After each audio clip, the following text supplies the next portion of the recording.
Why do we snack? Because we have nothing better to do? Well, people who snack on almonds have something better to do.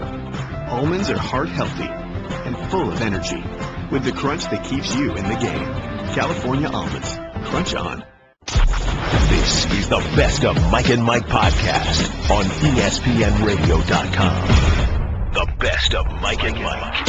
Hey, it's Greeny. Thanks for checking out the Best of Mike and Mike podcast. What we have for you today, plenty of breakdown as the Patriots and Seahawks are on the road to Super Bowl 49, but they could not have taken more different roads to get there. Who was at fault in Green Bay? We answer that question, and Cris Carter with his thoughts as well. The Best of Mike and Mike. And good morning. It will be the Patriots and the Seahawks for the second straight year. The number one seeds advance to the Super Bowl, this time Super Bowl 49, but they could not have taken more different paths to get there. We are back and better than ever. Mike and Mike, we're on ESPN Radio, and for the moment on ESPN News, we'll let you know when we're shifting back to ESPN2 at the conclusion of Australian Open tennis for the day. We are presented, as always, by Progressive Insurance. Our guests on the Subway Fresh Take Hotline, and let us begin immediately, Golic, with the following information. It looks like the Super Bowl is going to be right around an even game, right around a pick'em. When it first appeared clear the Patriots were going to win the game last night, the opening line that we saw from Westgate was Seattle minus 2.5. It quickly moved to 1. I've seen lines with the Patriots a 1-point favorite.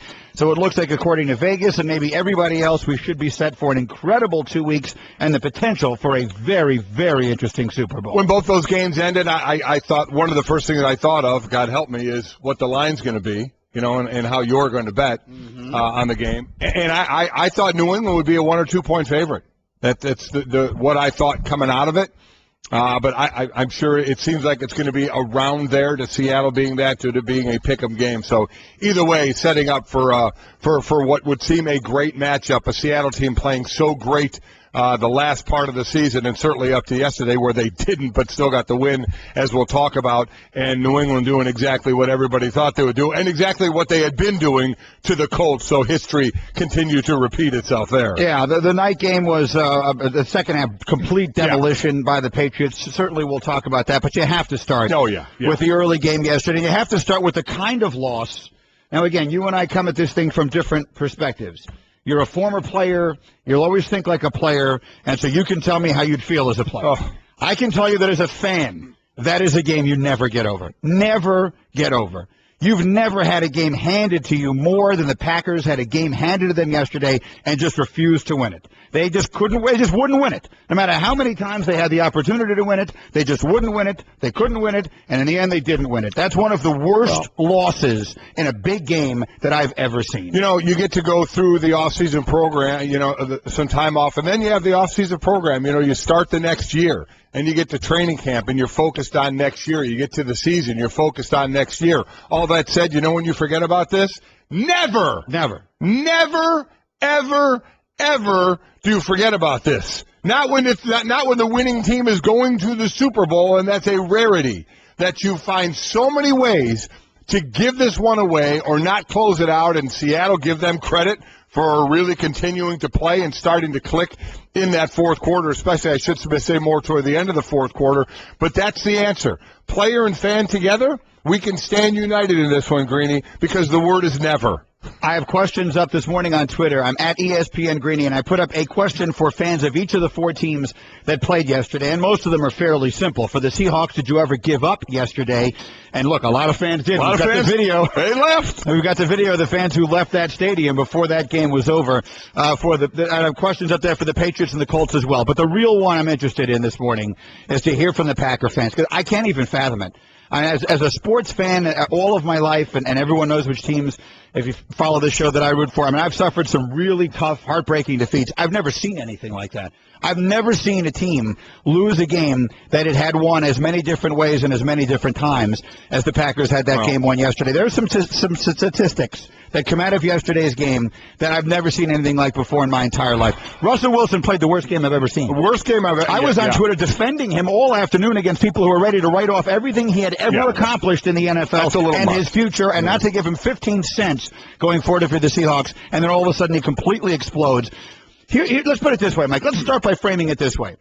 When you've got a game that is as close to completely decided as that game is multiple times, at 16-0 and then at 19-7 in the fourth quarter, after the interception where the guy takes the knee, which we're still going to have to get into the thinking on that, but whatever.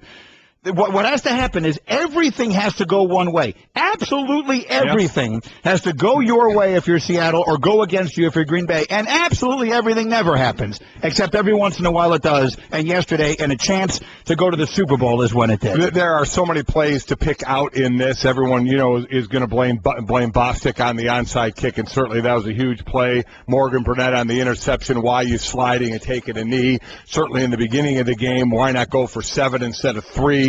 When you're on the 1 yard line 2 times. There's so many questions. To me, when we talk about all the stats here, what's one of the biggest stats we ever talk about is turnovers. Now, when you look at the turnover battle, you think Green Bay should have won because of the turnover battle. We always talk about plus and minus and who's going to win this and that. Here's the number that stuck out the most to me, 5 and 6. 5 turnovers for Seattle, and Green Bay got 6 points. Mm-hmm. 5 turnovers, 6 points. To me, because there's so many individual things that we're going to talk about, but you want to look at one main stat. To me, that's one of the biggies. And credit you credit the Seattle defense for stepping up, because that's what you have to do. When all of a sudden all is against you, you have to step up. You have to immediately say, because I've been in this situation a lot as a defensive player, something bad happens and you run out on the field. And your first thought is try and get a turnover, and your second thought is hold them to a field goal, and you feel you've won that possession. They held them to 2 field goals, and that was it. And you could even question, and many will, the Packers on at least one of those, when a couple of plays were on the 1 yard line, of why you didn't go for it. And I see both schools of thought.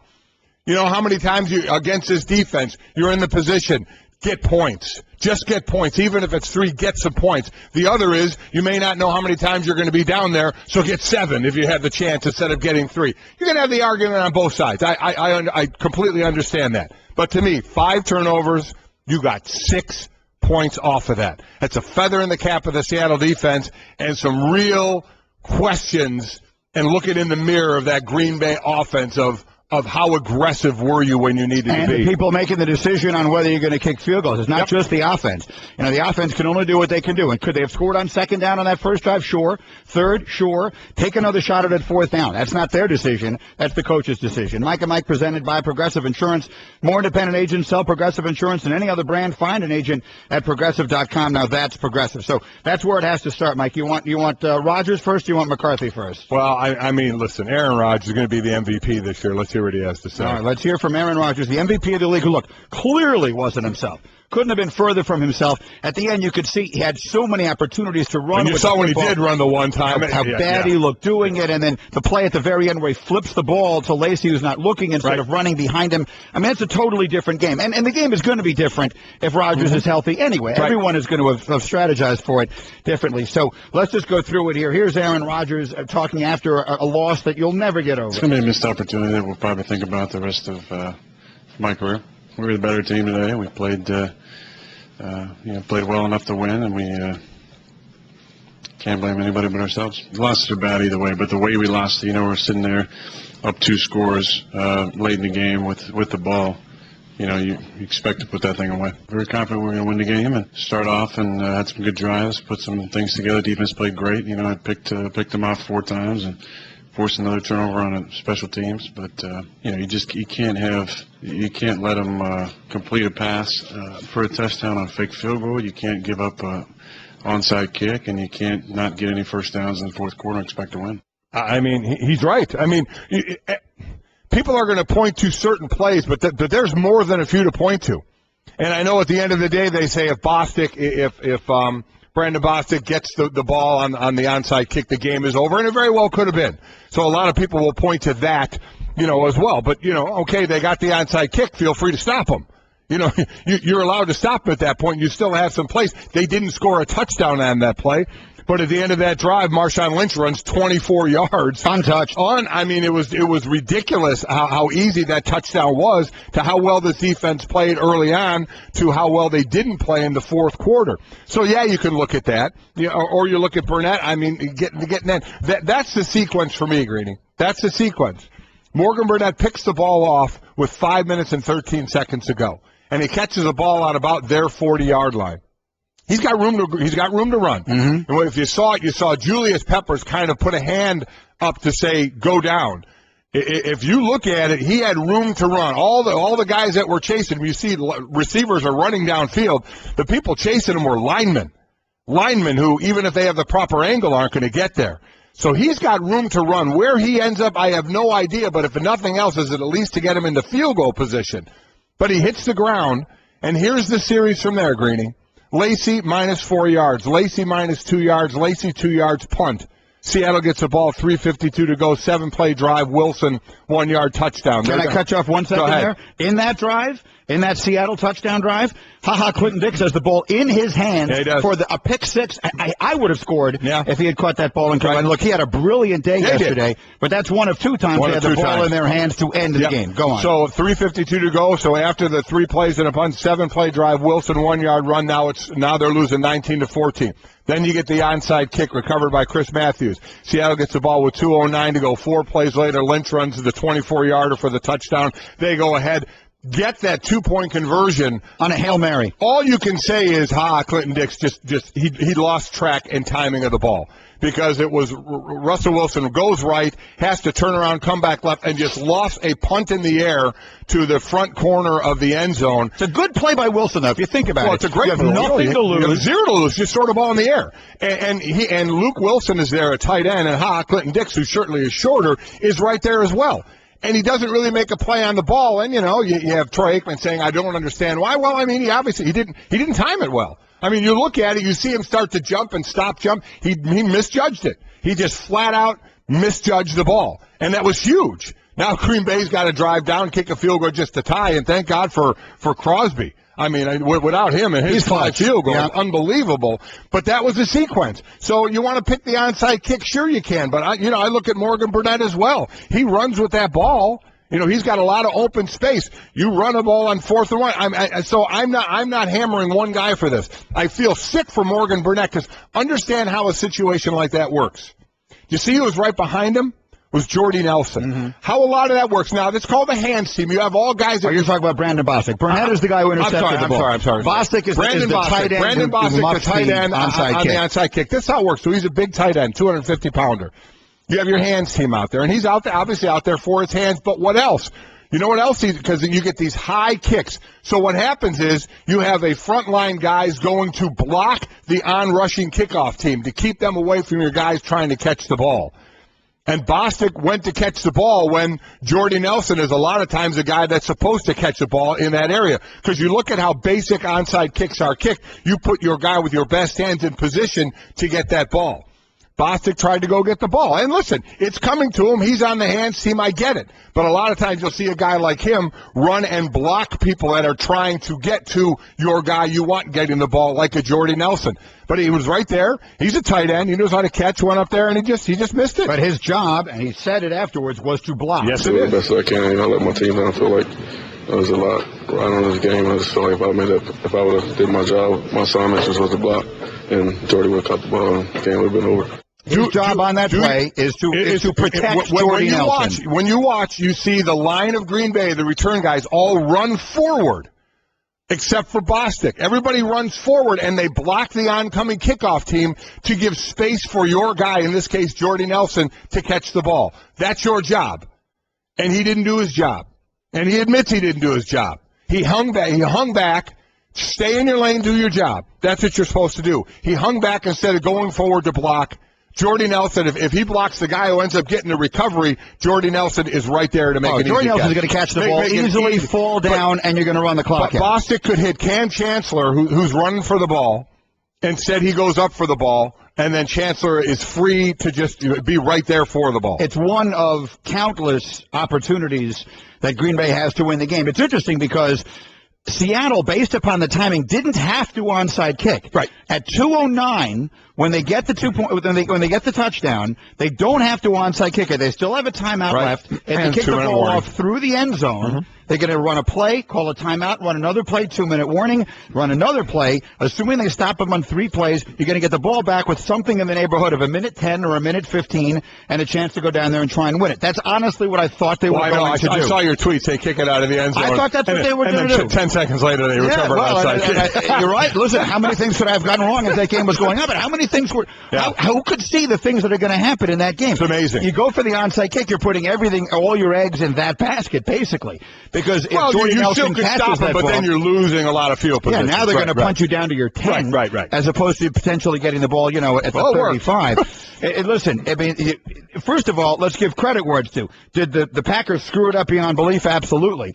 But it's also a beautifully executed onside kick. Fantastic. I mean, how many awful onside kicks do you see every week? That was a gorgeous onside kick. It was a great kick, and quite honestly, the way Seattle executed at the end of the game, they were fantastic at the end of the game, and that was nowhere to be found early on. Well, and there was nowhere more evident than to be found than in the fact that when targeting Jermaine Kearse yesterday, up until overtime, Russell Wilson targeted Jermaine Kearse in the regulation yesterday 5 times. He was 0 for 5 with 4 of his passes intercepted.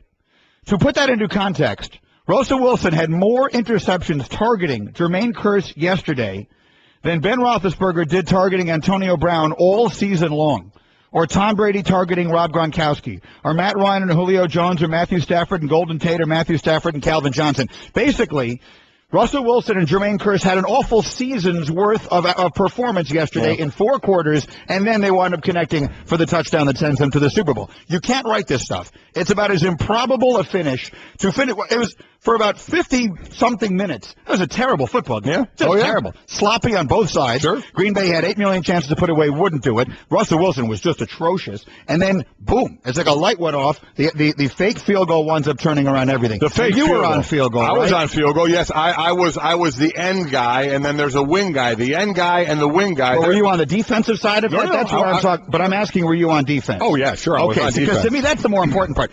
Faking the field goal there, is it a great call? Is it a nice executed play? Sure. But you got to be alert for that when you're winning by 16 points in the 4th quarter of a game. And it's covered. It's covered in practice. It's covered. You know who you have to cover. Again, the end guy. Someone didn't do it. No kidding. Yeah, exactly right. The end guy and the line and the wing are both eligible. So when and normally they're big guys. In this case, it was a lineman, Gary Gilliam, who, by the way, was a tight end. So, he has some athletic ability, and he showed it. The ball's hanging in the air forever. You got to be thinking about that. But he was a tight end. It was executed extremely well, and not on just another play for Green Bay, not executed. You have who you're supposed to cover. You know who you're supposed to cover in those situations. You work on it all the time. You get lax for whatever reason, and all of a sudden there's a guy running free. Of course that's a broken play. This was a game, as I was watching, I kept saying, especially early on, and I'm not alone, everybody was. Field goal instead of touchdown. That might cost them. Another field goal instead of touchdown. And we're all tweeting about it. That might cost them. The game's going on, and we keep saying that might cost them. It's 19-7. We're saying, well, we thought it was going to cost them, but certainly Seattle's not taking advantage of anything, and then boom, boom, out go the lights. Yeah. It's incredible. It is. It's an incredible performance, and there's a part of me that, well, I guess you have to do both. You have to give all the credit in the world to Wilson and that Seattle offense. Yes. They just, to use the football expression, kept chopping wood until they finally figured something out, because they really had largely a terrible day. And give credit to the Green Bay defense was sensational. They played well. Sensational. They played well. One of those last touchdown drives, I saw Clay Matthews out for the drive. I still don't know. I hadn't heard why at that time. Yes. At that time. Subsequently, I heard that his knee was later. I and he came back. He came back in. What a game he had. He had a fantastic game, and when they needed him the most, he wasn't. And I didn't. And there was really no report on why. And certainly we'll have a report on Seattle. They had a couple of injuries to that secondary when you got Sherman playing with one arm. Let me ask you, that's another thing I'm wondering about. I mean, Richard Sherman, and give him all the credit in the world, right? I mean, he's a tough guy. He's a great player. The interception he makes in the first quarter is unbelievable. In the end zone, yeah. He's obviously, I'm not telling you anything you don't know. He's a great player, and he's a tough guy. But we can all see on television that he's holding his arm up, like this. Does the Packers sideline know that? Are they aware of that? They never went at his side But understand, once. he can cover, and when the time comes, he'll get his arm up to make the play. But he's significantly diminished. He's got to be. You don't test him one time in that circumstance when he can't lift his arm. You can see that he can't lift. But he can lift it when he needs to. He's a hyperextended elbow. It wasn't a shoulder, so he can lift his arm. Well, you don't know what the injury is. I know what it is. Now you know. But I knew then when it was. I saw the play. I saw exactly when it got hit. During the game, they kept speculating while it was happening that maybe he had broken his forearm or something like that. Yeah, no, I saw the play. His own guy was friendly fire. Right. No, I saw how he got hurt. Yeah. My point is, so you knew the entire time that was going on that injury was a hyperextended elbow? I knew Earl Thomas was a shoulder, and I knew his was an elbow. Yes. Okay. So you're telling me he was holding it down. He would have been fine holding up in coverage. Yes. Okay, then that answers that, because to me it looked like, as great a player as he is, and you're never going to say, okay, when the game's on the line, let's go at Richard Sherman. Here's the thing: when you have and I've had one, when you have an hyperextended elbow, what you want to do is you want to keep it bent. It doesn't hang well, so that's why he was grabbing his jersey and keeping it up like it was a sling until he needed it. He can go up with it. I'm sure it hurt. Believe me.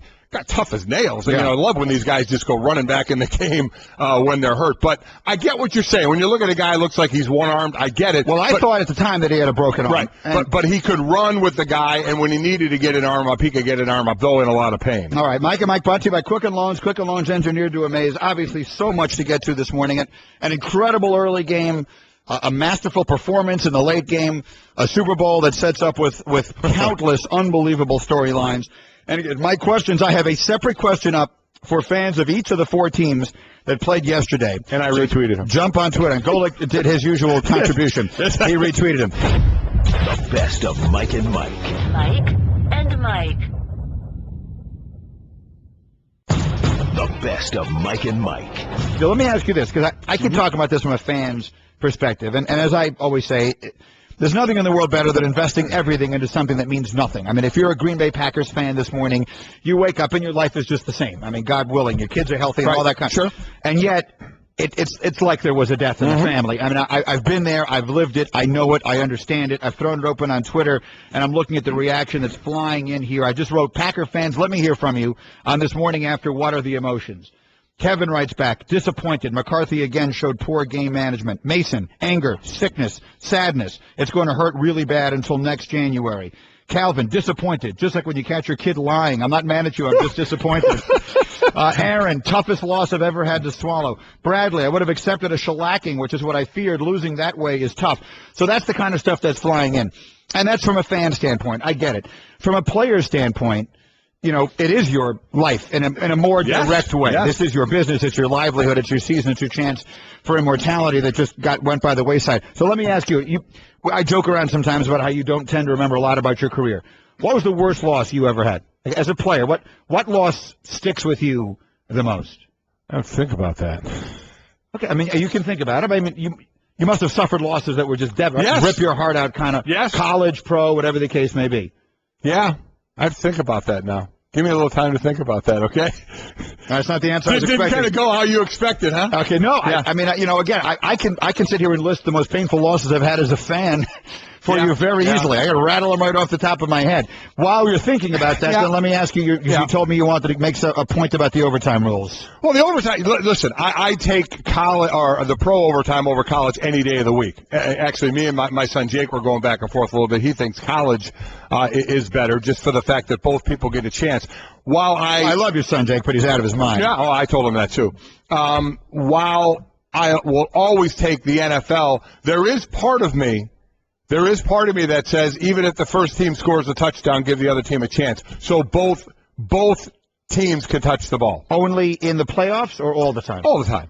Just change the rule to give. So you, no matter what, you are giving the other team. If the team that gets the kickoff scores, no matter what, the other team still gets a chance to match that. Or I'm a little surprised to hear you say that, because you're the same guy who earlier in this conversation said, after they get the onside kick, feel free to stop them. No, I agree. So you kick off in overtime, feel free not to give up a touchdown. Listen, while I completely agree with that, that's true. Again, this is one extra period. I would like both teams to touch the ball. I'm not going to lose my mind over it. I'm not going to, rally against this, that it was a great disservice to Green Bay that they didn't get to touch the ball. I accept these rules the way they are, but I wouldn't mind seeing that one change, just be tweaked a little bit there. That's I don't agree with you on that. This rule became what it became because Peyton Manning didn't get to touch the ball in an overtime game against San Diego, whatever year that was, the Mike Cyphers game, when Manning's team won like their last 9 regular season games, went into San Diego and lost in overtime when San Diego kicked a field goal to end it. And that was when they changed the rule to this. So now Aaron Rodgers doesn't touch the ball in overtime, and I think that there's going to be an outcry. As you just did. There are going to be people saying, give Aaron Rodgers the ball in overtime. Give it off at Aaron Rodgers in this case, but give the other team a chance. Fog Bowl was a bad loss. Fog Bowl, tough loss. Playoff game. That was one of those where, when now that you look at it, when the fog rolled in, who was winning, and we had a chance to be winning before that fog rolled in, and we weren't, and we didn't, and we lost. That was a tough one. Golic and the Eagles at Soldier Field in Chicago in a divisional playoff game, January '89. And still an amazing, to have that along with it, the fog that rolled in. But that was a tough loss. All right, Mike and Mike, let's do our bold moment here, and then we give a couple of thoughts on New England and Indianapolis, and then we'll turn it over to you. But for the bold moment of the weekend, which is brought to you by Tabasco, bold moments on the field deserve bold Tabasco flavor at home. Check out Tabasco.com to find the perfect recipe for your next game day party. Bold moments, bold flavor Tabasco. I'll give you the choice. Is the bold moment going to be the fake field goal? Yes. The onside kick? Fake field goal. Or the bomb at the end? Fake field goal. Got him on the board. Fake field goal. Got him on the board. Understand a fake field goal, because I've been on field goal teams. You go out there with the intent, not that it's a fake no matter what. You go out there, and it's up to the holder to look. And if he gets the look that he wants, the fake is on. He'll say whatever he needs to say. In this case, it's the punter, John Ryan. John Ryan. A lot of times they're the holders or a backup quarterback, but in this case, it's the punter. So he got the look he wanted. I think that's a significant distinction, because if it's the backup quarterback, you're expecting him to make that pass. Yes. If it's the punter, that's a tough. He's running full speed to his left. He's running being left, chased, and still manages to float a half-decent pass down there. We kid around a lot about non-athletic kickers, and I mean that. Kickers. Punters, I've never said that about. Punters are good athletes. Punters are good athletes, but this is a play. They have to make the decision. They got the look they wanted. Ryan called it. Fake is on. Score the touchdown. First time to get on the board. Thought it was a great play. Of course it's a great play. And a bold play. It is a bold play. Here's the one thing that I'll say that diminishes its boldness just slightly. And that is that if you don't make it, it's still a 2-possession game. That's why I cannot believe that Green Bay was caught flat-footed on that play. I can't believe it. Because if it was 17-0 as opposed to 16-0, right, or 2 scores and two pointers, then you really need to score touchdowns. But or you need to get points. But they obviously, to get it within a 2-score game. Seattle obviously didn't play it that way because they kicked the extra point. No, I understand They didn't play it like it was a 2-score correct, game. and that winds up factoring into it as well. Yep. But the fact that it is a 2-score game means you can run the risk of not getting points there. If you get stopped, you didn't get the points there, you left the 3 points on the field. Why are you my bold moment? That was the bold moment. It was bold, You and said it turns the game around. It was the bold moment. Then just leave it at that. Through the read. So let it be written. So let it be done. All right, let's move on then. New England, a coronation at home yesterday. And Indianapolis, look, I mean, for the Patriots, this thing shapes up for Brady about as well as it possibly could. And a lot of the conversation now is going to be about Tom Brady and his history and his legacy. And I said it last week, and despite the fact that Seattle didn't look that good, all things considered, yesterday, I think this does shape up for Brady. If you get your 4th Super Bowl, which would tie him with Montana and Bradshaw, as we all know, and you do it against this defense, if he does it, this thing could not have played out better for him in that regard. The people who want to make the argument for Brady as the best quarterback of all time will have gotten handed the single best gift they could possibly get. I agree. It's absolutely a legitimate conversation to have. It just, think about our era with he and Peyton Manning, 2 of the top quarterbacks of all time, and the battle back and forth on who's the greatest of all time. Brady is obviously outdoing Peyton Manning when you look at careers as a total. We talk about Peyton Manning as a regular season quarterback and what he's done in the postseason and what Brady has done. It's ridiculous. Well, Brady just surpasses Elway now. He is now qualified for the Super Bowl 6 times. 6 times. Breaking Elway's record for a quarterback as 5. Now, a lot of people, for reasons known only to them, will try and argue that being 4-0 in the Super Bowl will be better than being 4-2. And if you really think about it, it's ridiculous. Winning games is a good thing. So in that regard, we'd be saying Joe Montana was better off losing the NFC Championship game to the Giants than winning that game for the purposes of his legacy. Making 6 Super Bowls is an incredible accomplishment unto itself. Now, being 4-2 would be vastly different than being 3-3. He lost 2 games in which he was a favorite against the Giants. Right. In this game, this is going to basically be a pick'em game. Yeah. If he beats the Seahawks and plays well in so doing, you're going to be able to make a very long, loud argument 2 weeks from this morning in favor of Brady's case. Yeah, you are. You are, because 4-2 is a big difference than 3-3. When you're 500 in Super Bowls or 2 above, like he would be. I agree. Listen, the guy's earned it. You know, and Patriot haters will bring up everything under the sun. I get it. But this guy has been clutch with a lot of times not the greatest receiving core of all time. Now, he certainly has had Randy Moss for a bit, and he's got Gronkowski now, who's the nightmarish matchup there is in the NFL. And there's so many great matchups in this game. We have plenty of time to talk about it, and I can't wait because there's so many good things. But it would not be the Patriots qualifying for the Super Bowl if there weren't at least some mini controversy. Mike and Mike. Let me just throw this out here real quick. I'm seeing tweets and a lot of email about it. When we're talking about the 2-point conversion, the circus-like 2-point conversion that Seattle made, and you had made the point correctly that you have nothing to lose. Just throw the ball up. There are a lot of people who are confusing or think it's a rule, just like in college, saying, oh, they had something to lose. What if that was picked off and run all the way back? Then Green Bay gets 2 points. That's not the case. That's only in college. So you do in the NFL have nothing to lose by throwing it up there. If that was picked off by Ha Clinton Dix and he ran it, he wouldn't run it all the way because the play's over. So it's not the rule in the pros. Oftentimes we see guys start running. Yes, and then realize not to know that this they isn't can't college score anymore. So it doesn't count. Still, that was an incredible play. It's a Hail Mary. It's a 2-yard Hail Mary. And all you can say is he misjudged the ball. I mean, he's right there. He just absolutely misjudged where the ball was. That's a terrible play. Terrible play. Terrible. Just a one of more than a few just terrible physical and mental breakdowns for the Green Bay Packers. In a game they had won a million different ways, and they wind up losing. All right, quickly, because I hadn't seen that it was official, and I don't know that it is 100% official. Is Shanahan to the Falcons official, or is it kind of official? One way or another, it looks like Dan Quinn and Kyle Shanahan are going to be the package deal everyone was talking about. Yeah, you said Shanahan to the Falcons. I'm sure a lot of people were saying, wait a minute, Mike Shanahan's going to the Atlanta Falcons? So Kyle Shanahan is going to be the offensive coordinator, and they'll wait on Quinn. Right. So, look, do you want to say that means they already have a deal under the table, and should they not be allowed to? They should be allowed to. They're going to hire him, and he wants the job, and they should be able to give him the job.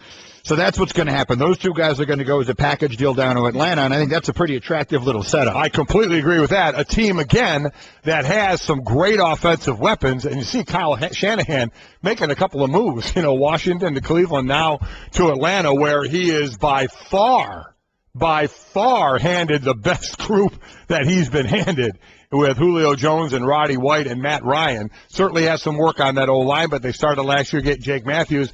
And then Dan Quinn helped that defense out. That side of the ball needs a lot of help in Atlanta, and there's your defensive coach to kind of help that. And then you got Lane Kiffin, you got Adam Gase, you got Mark Trestman, you have Shane Gailey, who it appears the Jets now are not 100% sold on. So there's still a lot of musical offensive coordinator chairs out there. But they'll fill those, and they'll figure it out from there. And, again, Quinn is going to go there. Okay, story quickly just to get away from the games that you said you saw yesterday that suggests to you Peyton Manning is coming back. Peyton Manning had always said that he's gone to he's made 14 Pro Bowls, and if he wasn't playing in a Super Bowl and he made a Pro Bowl, he always said if you're healthy, he thinks players have the obligation to go. So he would go to, he wouldn't be one of those, I just don't feel like going. He would go. And he's saying his thigh isn't healed up enough to play in it this year, so he's not going. My read now, he very well, it's so soon after the season, and I would think for the most part, he probably hasn't decided yet. But if anything else, I think he'd be leaning toward coming back. If he wasn't, I think he'd have gone to the Pro Bowl. I think he'd have gone, hung out with the other Pro Bowl players. If he thought there was a chance it may be his last time to do that, even if, he could go there and end up, not playing a lot. Who cares? It's a Pro Bowl. It's a 7-on-7 anyway, glorified 7-on-7. But he would have gone for that experience of going. Even if he didn't let everybody know it was his last time, if he knew it might be his last, that he may want to go just to kind of soak it in. That's just kind of the thought I had. Now, again, I probably think, truthfully, he hasn't made the decision yet, but I think he's leaning toward coming back. I really do. All right, a couple of other notes out of the games from yesterday. People made a very big deal about the gold shoes that Marshawn Lynch wanted to wear in the game, was ultimately told he couldn't play in the game with it, that he wouldn't be able to play in the Super Bowl with it. They don't let him wear it. Mike, your opinion, much ado about nothing. What do you think about the whole shoes? I saw people tweeting about this, and I'm tweeting back, follow the rules. Okay, are the rules allow him to wear it? They do not. Then don't wear them. You know, and somebody tweeted back, well, everything is for the team, nothing for the players. You know what, as I tweeted back, players are fine. Players are going to be okay. You know, I don't like a 55-mile-an-hour speed limit, but I have to follow it. If I get busted, I have to pay the price. You're not allowed to wear them. Much ado about nothing, yes. If you don't like it, then you know what? Talk to your union. The union can talk to the league, and you can get it changed. But right now, it's black pair, a white pair, or team colors. That's the rule. And if you don't, you get fined, or whatever can happen to you through the rules happens to you. What's so hard about understanding this one? The other thing that he seems to have a very difficult time with, and listen, I don't care if Marshawn Lynch doesn't talk to the media. I really don't. Less either. He obviously has some sort of. I mean, it is well beyond. He just doesn't want to, right? I mean, he has a significant issue with it. In my opinion, they should just leave him alone. But the one thing is, I'm just going to phrase this as delicately as I can. He has to stop grabbing himself running into the end zone. Yeah. Because he is very lucky they don't call a 15-yard penalty on that. So the little 2-yard, the 2-yard 2-point conversion they go with, that ball is going to be on the 17 if they call that unsportsmanlike conduct, which they absolutely can. Now, he will get fined this week. And I mean, he'll wind up getting fined a fortune because he won't talk during the Super Bowl either. Right. He'll get fined for that gesture going in on that touchdown, and that is what it is. It's like $11,000 or whatever, right. And a small price to pay for going to the Super Bowl. But if they throw a 15-yard penalty on that, which they absolutely can, and if they'd seen it, they probably would have. He was kind of surrounded by a bunch of teammates. Right. So I didn't see it when it first happened. I didn't notice. I saw him stop and turn around. We've seen him do that before. Yes, I know that. Yeah. My point is, to do that in that spot, the 2-point conversion is critical. Yeah, it is. Green Bay's field goal winds up tying the game instead of winning it. Now, you don't know what would turn out different, but that could easily be called a 15-yard penalty. And I'm sure and it's just a terrible thing to do anyway. Listen, it's a terrible thing to do. I agree with you completely. But what I'll say for his side, he probably didn't think he was going to get called because he's done it before and hasn't got called. And the other times he's done it pretty much wide open. Yeah. Jumping and turning and grabbing himself, and they haven't thrown a flag on that. So if they hadn't done it then, I'm sure he's thinking they're not going to do it right now. Regardless, I'm with you. It looks ridiculous. But listen, the guy, as I said, got to be horrific to try and tackle that guy. He is something else. Well, that becomes New England's problem now. The best of Mike and Mike. Mike and Mike. We are Mike and Mike, and we'll go to the Subway Fresh Steak Hotline. The Hall of Famer Cris Carter joins us live already in Arizona, I'm told, as he's preparing for the Pro Bowl draft, a big draft coming up at this point with him and Michael Irvin getting set for the Pro Bowl and everything else. And CC, let's just give you the floor to start with what we saw in the NFC game and your mind and where the biggest moments came from and how much of that you are this morning feeling like you're giving credit to Seattle for and how much of that you think Green Bay will be kicking themselves for the rest of their lives. Well, there's a case of both. But Seattle and their ability to stay in the game, even though they're playing horrendous. And if they're not playing at home, they don't win this football game. But it speaks to the championship DNA that they do have, the ability for one other part of the team to pick them up, a special teams play to pick them up, an interception to pick them up, holding Green Bay to those field goals early in the game. That set the stage. And then at the end of the game, it's about making plays. The onside kick, they're getting a lot of press coverage. Doug Baldwin makes the big play. Hurst follows it up with the game winner. So, and they have a quarterback that's not going to get flustered. It's the worst we've ever seen him play. But he had the gumption, and he just has the inside to be able to pull a victory out for his football team. So it speaks to the culture in Seattle, but it also speaks to the quarterback who was having an awful day, and his teammates and the brotherhood that they have in Seattle hanging in there together. Agreed. Great point. I mean, never looked like Russell Wilson. They showed him on the sidelines plenty. It would never look like a deer in headlights. or like the game was over. It's a credit to all of them for it. On the other side of that, CC, so many plays you talk about on Green Bay's side, whether it's you think a philosophy, whether it's a lack of execution or mental errors. Do any of the situations stand out more to you than others of something you think they could have done differently?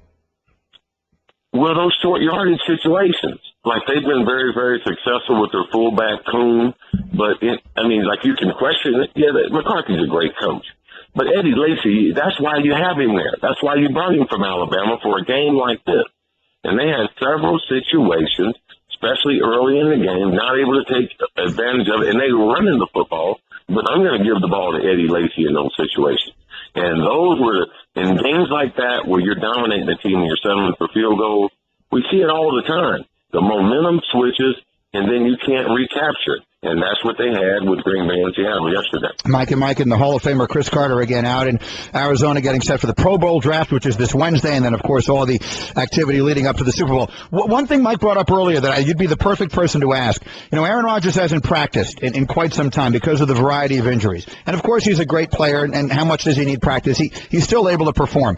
But you saw a lot of moments when he was just slightly off. The timing on a pass in the corner of the end zone to Jordy Nelson, just slightly off. The timing on that one with the catch and run, they might have gotten the first down. 7, a Randall Cobb open in the middle of the field, down the field, off a little bit. Slightly off. CC, is it possible that not having practiced in several weeks might have impacted the timing just enough in those circumstances that it might have affected Aaron Rodgers?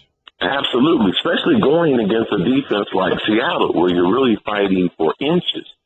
So, yeah, no one gets better without practice. But Aaron's ability when you have that type of injury, which I have had, it's still in the back of your mind, so you don't want to go full throttle. You just don't want to open it up and run and push off of it. So you still have a lot of, just a little bit of doubt in your mind of how much you can explode and potentially re-injure it. One other question that's been brought up more and more was what we saw when Richard Sherman hyperextended his elbow and to his credit, didn't miss a play, just ran back onto the field and was basically holding his jersey to keep his arm in like a swing. Because anybody who's hyperextended his elbow, know to put it down and straighten it is the part that hurts the most. There were those that are saying, should they have gone after him more? Even Aaron Rodgers said, maybe we should have run Eddie Lacy at him more. But are there things from a wide receiver standpoint, the hitch pass to make him make a tackle, a run, a quick pass? Are there ways that Green Bay could have tried to take advantage of the fact that it looked like he was playing with one arm? Yes, sometimes in situations like that. Now, on my team, I call myself football aware. And I watch the body language and stuff of the players. And a lot of time when a guy's injured like that, especially a corner, I'll tell the coach, man, run tall sweep, and I'll go block the safety. Let the corner make the tackle. And you have to have that type of communication. I thought they should have taken more advantage of him. When he was injured, those are the times to go at him, especially when you're talking about the arms and everything. And his overall physicality as a corner, you lose a lot of that when you have an injured arm or shoulder. So, yes, hindsight's 20/20, but they should have kept being physical, or tried to attack him compared to they were a little spooked after that first interception, though. Mike and Cris Carter is with us. The other thing is what word comes out of this more than anything else, that is hands team, is what they'll be talking about forever, is the mistake that is made by Brandon Bostic on the special teams, and he acknowledges it. His job is to block in that situation. Jordy Nelson was there to make the catch. Were you involved in that? Were you you had the great hands. Were you on hands team? Yeah, absolutely. So take us through that. Take us through exactly what should have happened there. You would be standing where Jordy Nelson was standing, right? Yes, the best players are in the second row. The best hands guys are in the second row. The first guys, if the ball does not come directly to you, because if it doesn't come directly to you, there's some blind spots in there, and they're waiting for the big hop. Now, most of those guys, half of those guys are in there for just to block. They are not in there to catch the ball. Now, I can understand why he went for the ball, because it was such a friendly bounce, and it was in his vicinity. But he tried to play it with his hand. And instead of going up, catching it with two, or letting it drop down to Jordy Nelson, he was probably thinking that if I let it drop down, Seattle's going to have a chance to get it, compared to knowing all I got to do is block forward and Jordy's behind me. Like, you have to believe in the personnel. You're there for a reason, all right? And you're number 86 for a reason, and Jordy Nelson's Jordy Nelson for a reason. So he made a mistake, but when you get in the game and the ball reacts, you're a human. So he wanted to get the football, and he obviously went to the football, and it caromed off of him. And that was the biggest play of the game. Tried to do more than he was supposed to do, and if he just blocks Chris Matthews, who's the only free guy coming there, Jordy Nelson, it should fall right in his hands. You would think with Jordy Nelson, it's going to fall right in his hands. Certainly could have been a different outcome. So there's that game, and then we get treated to that, and then we get to the AFC Championship game, and we get treated to what New England usually does to the Indianapolis Colts, especially now 4 times with Andrew Luck. They blow them out. At this point, I said after both games, my initial thoughts, CC, and I'm not making an official pick yet, I think New England is the better team right now coming out of that game. What's your thought? I'm going with the world champs. I mean, what they can do defensively, this win, how they can eliminate New England's outside receivers and concentrate on Gronk. Now, they have the personnel that can guard Gronk. They're one of the few teams in the league. You know, San Francisco, that have linebackers, there are 3-down linebackers, and they have safeties that can cover Gronk in man-to-man, and they can put pressure with 4 people. So I think New England's offensive line, you know, I think Seattle should be the favorite. They are the world champs. I don't know what Vegas or what the line is saying right now, but I look for Seattle to repeat, and I look for it to be a great game, though. If you look at all New England Super Bowls, and all of them finishing right there at the wire. Yep. I think this is the best of all the matchups, and I'm really looking forward to seeing it, because this is the best New England team that they've had probably in 10 years. All around. I'm talking about special teams, offense, their ability defensively with Revis and additions they've added. But Seattle, they have the championship pedigree, and they're supposed to be out. They're not supposed to be in Arizona. You know, they were supposed to lose to the Packers yesterday, but a championship team finds a way.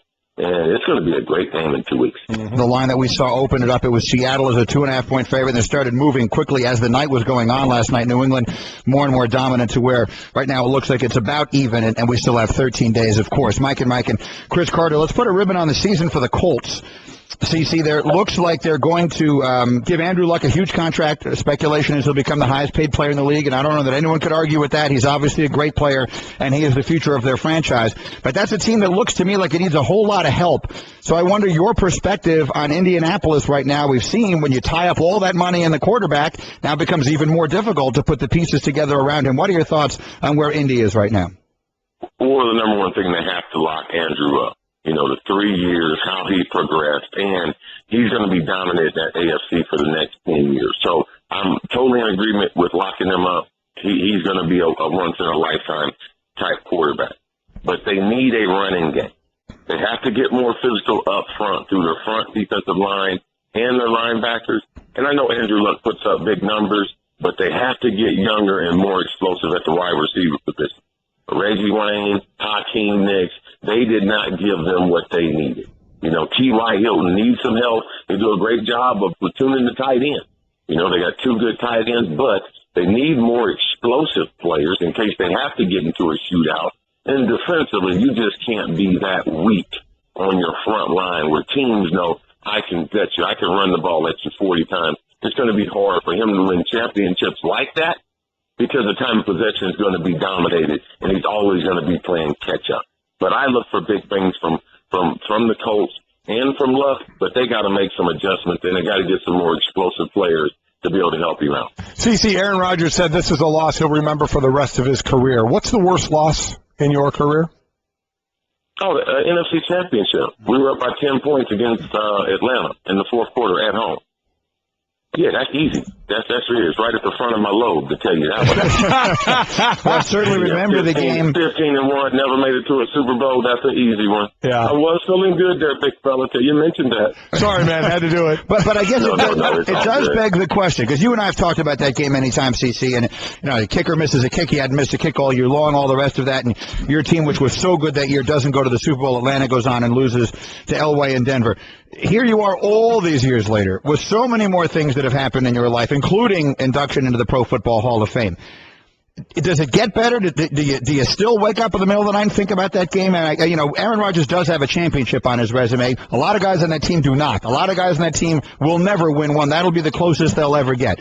So I guess my question is, whatever that is now, 16 years later, to what degree do you get over it?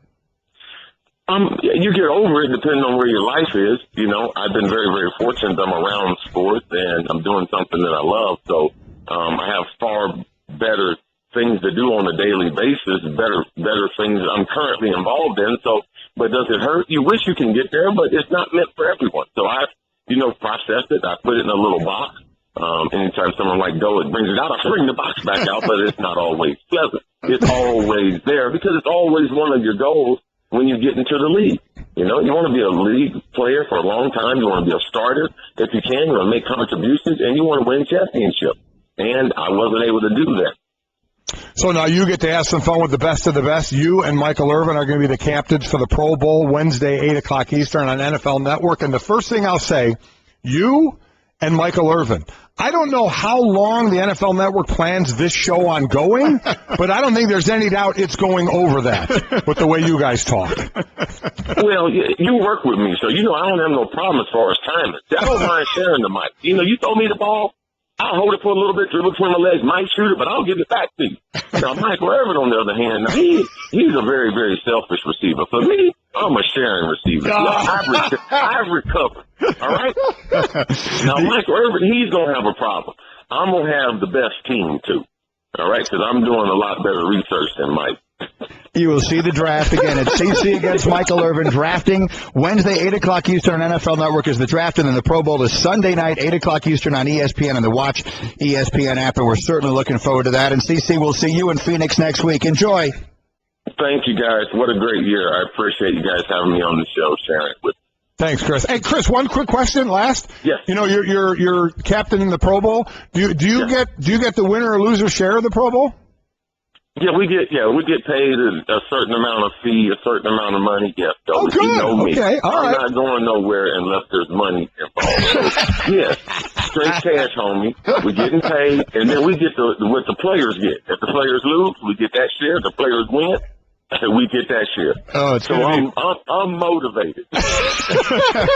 Have fun, Chris. We'll see you out there. The great Cris Carter, the Hall of Famer, with us. This has been the best of Mike and Mike on ESPN Radio Pod Center. To hear more from Mike and Mike, log on to ESPNRadio.com and become an ESPN Radio Insider. The best of Mike and Mike.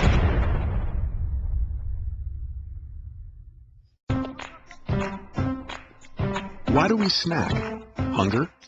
Taste? Because we have nothing better to do? Well, people who snack on almonds not only have something better to do, they're doing it. Almonds are heart health for those with heart. Packed with energy to keep up with anyone. It's that one-of-a-kind crunch that promises to keep you in the game for a long time to come. California almonds. Crunch on.